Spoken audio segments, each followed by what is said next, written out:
السلام علیکم۔ ہر قسم کی تعریف اللہ تعالیٰ ہی کے لیے ہے، جو تمام مخلوقات کو بہترین انداز اور مناسب شکل و صورت کے ساتھ پیدا فرماتا ہے۔ ہونے والے شوہر کا امتحان۔ 21 جنوری 2001 کو جب میں پیرس ایئرپورٹ سے شہر کی طرف روانہ ہو رہا تھا تو یہاں بسنے والے مسلمانوں کے بارے میں سوچ رہا تھا کہ اب تو اس دار کفر میں مسلمانوں کی خاصی بڑی تعداد موجود ہے۔ ان میں اکثریت بیرونی ممالک سے آنے والے مسلمانوں کی ہے۔ کچھ تعداد مقامی لوگوں کی بھی ہے جو دین اسلام کی طرف خواہاں خواہاں چلے آ رہے ہیں۔ میں بطور خاص بچوں کی تربیت کے حوالے سے غور کر رہا تھا کہ میں نے اپنے ساتھ بیٹھے گاڑی چلاتے ہوئے دوست عامر عقاد سے پوچھا، اس کفریہ ماحول میں مسلمانوں کے بچوں کا اپنے دین سے تعلق کیسا ہے؟ عامر عقاد گزشتہ 2 دہائیوں سے یہاں مقیم ہیں۔ شام کے مشہور شہر حلب کے رہنے والے ہیں۔ تعلیم کے لیے آئے تو کتابوں کی تجارت میں دلچسپی لینے لگے۔ پھر احباب کے ساتھ مل کر مکتبہ اسلام کے نام سے ایک اشاعتی ادارہ قائم کیا، جو غالباً اسلامی کتابوں کا پیرس میں سب سے بڑا ادارہ شمار ہوتا ہے۔ پیرس میں دارالسلام کے نمائندہ اور سول ایجنٹ وہی ہیں۔ انہوں نے میری بات پر ذرا غور کیا اور کہا، یوں تو اچھے برے لوگ ہر جگہ موجود ہوتے ہیں، مگر گزشتہ دنوں ہمارے ساتھ ایک واقعہ پیش آیا، اس کو سن لیں تو آپ کو اندازہ ہو جائے گا کہ یہاں لڑکیوں میں بھی حصول دین کا کتنا شوق ہے۔ وہ گویا ہوئے، میرے ایک عزیز یہاں پیرس میں خاصے عرصے سے مقیم ہیں، برسر روزگار ہیں، مگر ابھی تک کسی وجہ سے اپنا گھر نہیں بسا سکے۔ ایک دن میرے پاس آئے تو گھر بسانے کا قصہ چھیڑ دیا۔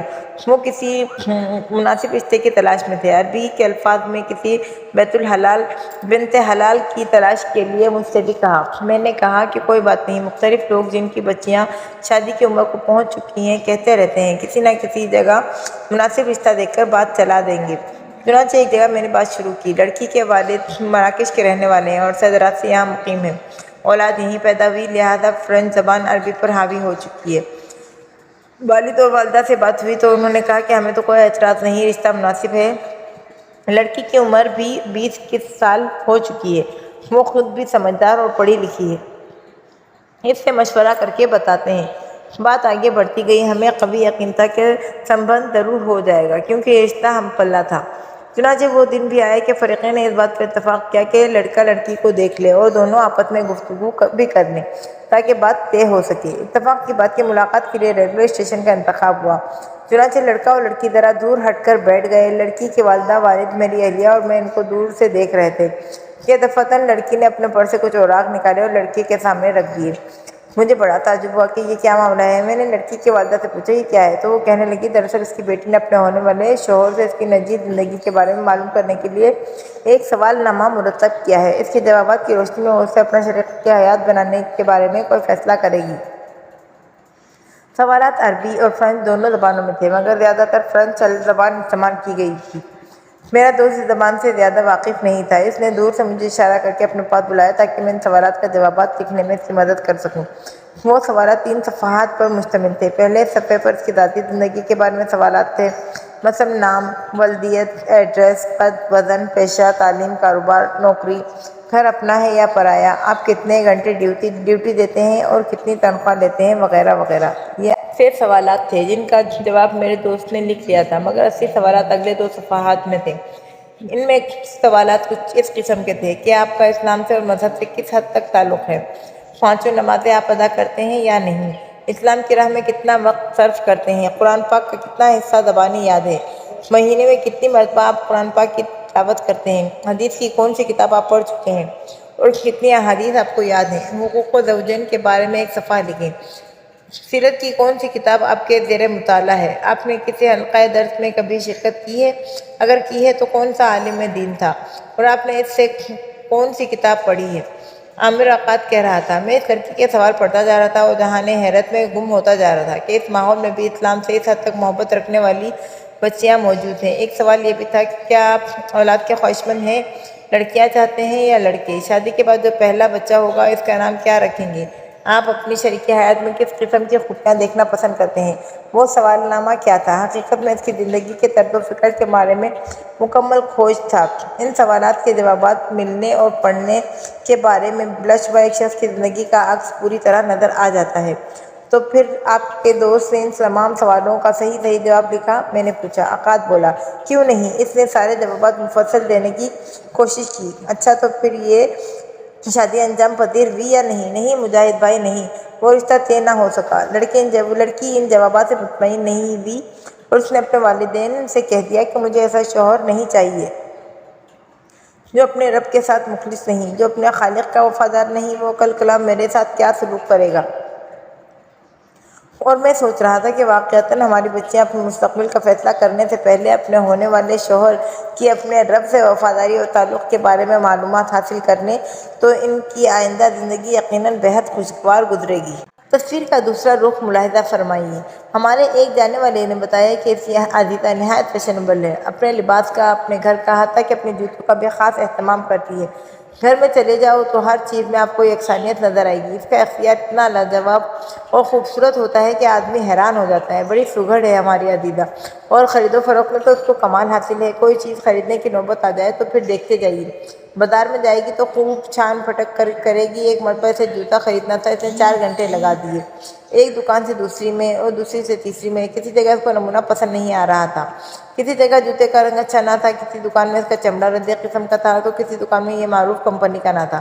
کوئی دکان اتنی بڑی نہ تھی کہ اس کو اہمیت دی جاتی۔ خدا کر کے ایک بڑی دکان میں گئی، قیمت مناسب تھی، کمپنی معروف تھی، رنگ بھی اچھا تھا، مگر ہائے رے قسمت، جوتا ذرا سا تنگ تھا، اسے بھی چھوڑنا پڑا۔ پھر ایک مرتبہ سیل لگی، لوٹ سیل۔ اس بڑی کمپنی نے قیمتوں میں بہت زیادہ کمی کر دی۔ دراصل انہوں نے ایک اور جگہ شو روم کھولا تھا، اس مناسبت سے انہیں پرانا اسٹاک نکالنا تھا۔ اب تو اس عزیزہ نے اپنے شوق کی خاطر تمام سہیلیوں کو فون پر فون کرنا شروع کر دیے کہ چلو مل کر چلتی ہیں۔ جوتا خریدنا ہو تو ایسا کہ چمڑا اصلی ہو، مصنوعی نہ ہو، انٹرنیشنل کمپنی کا بنا ہوا ہو، رنگ بھی اصلی ہو۔ پاؤں بڑے نازک ہوتے ہیں، پہن کر خراما چلتے جائیں، ماڈل اتنا خوبصورت اور جدید ہو کہ لوگ دیکھتے رہ جائیں۔ آخر سوسائٹی میں مقام اور مرتبہ بھی کوئی چیز ہے۔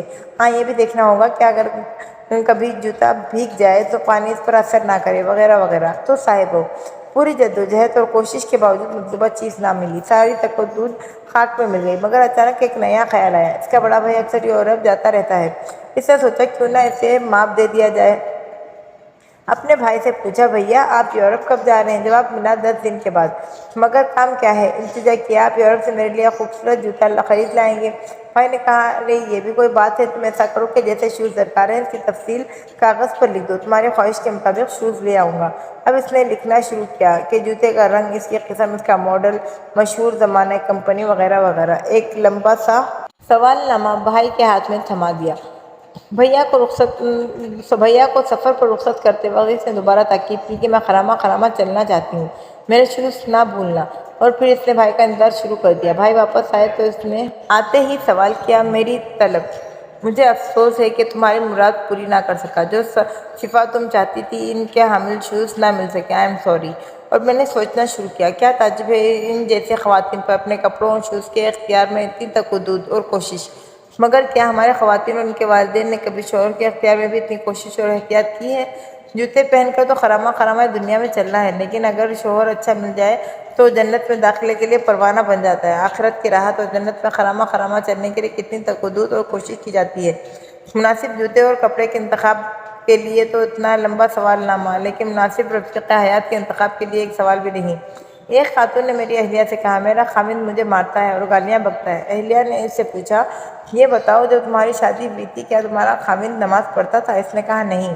سوال ہوا، کیا سگریٹ پیتا تھا؟ جواب، ہاں میں تھا۔ پھر پوچھا، اس کی سوسائٹی اور محفل کیسی تھی؟ جواب ملا کہ مناسب نہ تھی۔ اہلیہ نے کہا، محترمہ، جو اپنے رب کے حقوق کے بارے میں غافل اور اس کی نافرمانی کرنے والا ہوگا وہ تمہارے حقوق کے بارے میں بدلِ اولیٰ غافل ہوگا۔ خاتون کہنے لگی کہ شروع میں تو ایسا نہ تھا، بہت اچھا، بڑا خوش اخلاق، میرا دیوانہ تھا، مجھے خوش رکھنے کی کوشش کرتا۔ میری اہلیہ نے کہا، شروع میں تم نئی نویلی دلہن تھی، لہذا وہ ناز اٹھاتا تھا۔